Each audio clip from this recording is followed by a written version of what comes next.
When Lucas bought the small stretch of coastal land, he thought he had finally found a piece of peace. The shoreline was quiet, with waves that whispered instead of roared. Every morning, the light spilled across the sand like soft gold, and every evening the tide retreated gently, as if bowing goodnight. Lucas wasn't looking for fame or trouble, he just wanted calm. The kind of calm you could hear in your heartbeat. The first sign of chaos came on a Saturday morning in June. He had been sitting on his porch with a mug of coffee when a strange rhythm drifted through the air. It wasn't the ocean this time, it was music. Loud music. The kind that didn't belong to nature, but to people who thought they owned the night. He set down his cup and followed the sound down to the sand. What he saw was unbelievable. His quiet little stretch of coast had transformed into a beach party straight out of a travel ad. Dozens of people had set up tents, beach chairs, and giant inflatable flamingos. A makeshift tiki bar leaned against one of the dune fences. String lights dangled between poles someone had shoved into the sand. And right in the center of it all was Karen. Karen was a name people whispered with equal parts annoyance and disbelief. She wore a wide-brimmed hat and sunglasses the size of her face. She wasn't technically in charge of the neighborhood, but she behaved like she ran the entire county. The moment she spotted Lucas, she lifted her drink like a queen greeting a servant. "Oh, hey there, neighbor," she called, with the sweetest tone that didn't match the smug curve of her lips. "We're just using the beach for the community party." Lucas froze. "This isn't a community beach," he said slowly, hoping maybe she had made a mistake. "This is my property."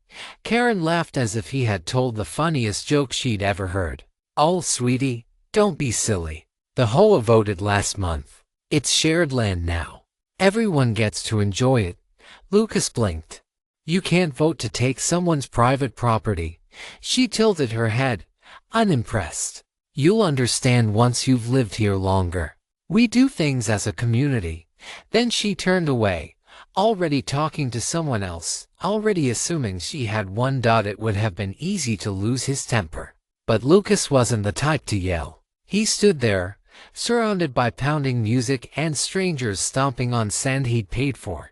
They had parked on the grass near his fence, dug holes for bonfires, and even set up portable toilets like they were running a festival.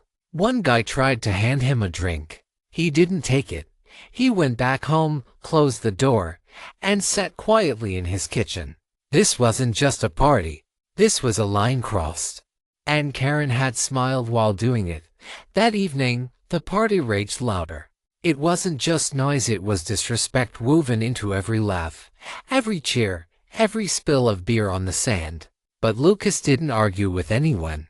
He reached for the old wooden box under his bed.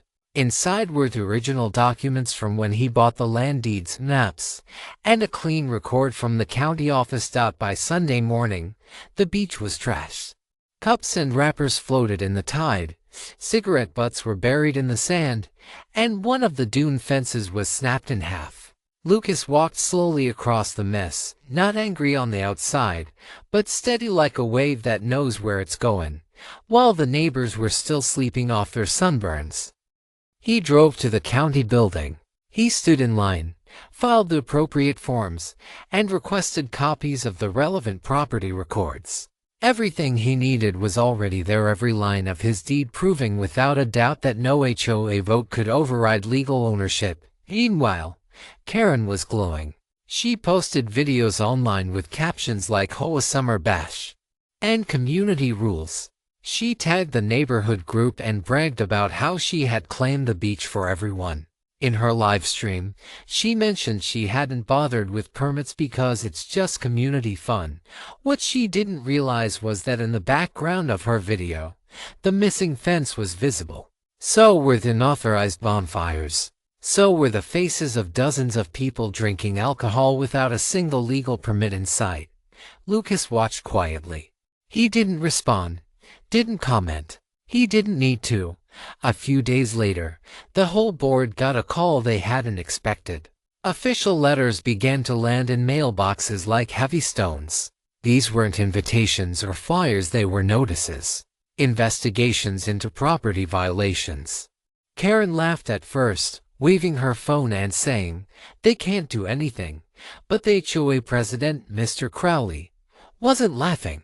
He had known Karen's behavior was reckless, but this time she had crossed into legal territory. Lucas's property wasn't just a patch of sand anymore, it was evidence.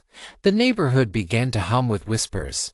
People who had danced on his beach just days ago now lowered their voices when he walked by. They knew something was happening. Karen stopped waving her sun hat in the morning. Mr. Crowley stopped smiling entirely. Behind the scenes, the investigation grew. Karen's public posts worked against her, painting a perfect picture of unauthorized use of private land. The whole board's signatures were attached to an event approval document that had no legal standing but proved they had knowingly allowed the party to happen. Lucas never once raised his voice. He didn't need to. He had time, paperwork, and the truth on his side. Weeks passed, and a county official finally arrived at the neighborhood to assess the damage and interview the people involved. Karen tried to charm her way through the meeting, laughing and saying, "It was just a party." But the official wasn't laughing. "What you call a party," he said, "is an illegal event on private property." Mr. Crowley paled. Karen tried to interrupt, but for the first time, someone didn't let her control the conversation. She realized, slowly and painfully, that this wasn't a neighborhood argument. This was the law. Lucas sat quietly through the interviews, answering questions when asked. He didn't make speeches. He didn't gloat. He simply stated the facts. And the facts were more powerful than any sun hat and fake authority. The whole board scrambled to protect themselves, blaming each other. Mr. Crowley tried to say Karen had acted alone. Karen tried to say the board had approved everything. Their confident facade cracked like cheap glass. Neighbors began to see Lucas differently. He wasn't the quiet man at the end of the street anymore. He was the man who owned the land they had disrespected. Some tried to apologize. Some avoided him entirely. Karen stopped walking past his property, pretending she was suddenly too busy. Months later, the HOA faced fines. Crowley faced charges for filing false event permits. Karen, once the loudest voice in the neighborhood, had to sit through hearings where her recorded live streams were played as evidence. Lucas didn't celebrate. He just listened. One evening, long after the lawyers and officials had gone, Lucas walked down to the shore. The sand was quiet again. No beer cans, no lights, no trespassers, just the sound of the tide moving in and out. He remembered the first time he saw the beach. It had felt fragile then, like something that needed protecting.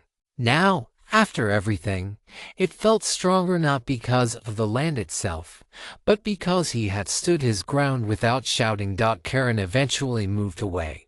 Crowley resigned. The whole meetings grew smaller, quieter. People learned, in their own awkward ways, that you can't take what isn't yours just because you want to. Lucas never raised his voice, never tried to be a hero. But when the next summer rolled around, the beach remained empty except for him and the sound of the ocean. He set out his chair, sipped his coffee, and watched the sunrise. The world wasn't loud anymore, and he liked it that way. Some neighbors still glanced at him with quiet respect when they passed by, as if remembering the time they had underestimated him. He didn't need their praise. The silence was enough.